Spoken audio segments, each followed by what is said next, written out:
Ostosten esittely. Me ostettiin 2 kassellista sapuskaa. Kasseista löytyy banaania, sitten löytyy omenaa ja pensasmustikoita. Sitten me ostettiin kananmunia, maman nuudeleita, sipulia, tummaa soijarauhetta, lihaleemikuutioita ja popcornin siemeniä. Kannattaa maistaa, ne on tosi hyviä. 5/5.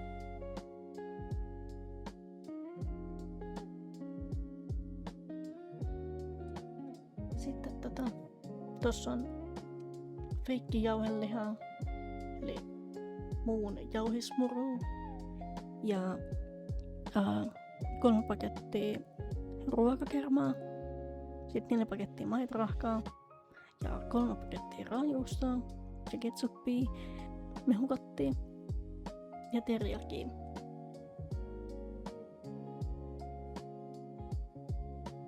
Jees, eli sitten me ostettiin vielä pyykinpesuainetta, hajunpoistajaa ja sitten vielä vessapaperia. Jees, ja tässä te näette meidän jääkaapin. Se on aika tyhjä. Ja tässä te näette sitten meidän jääkaapin, kun kaikki tavarat on siellä.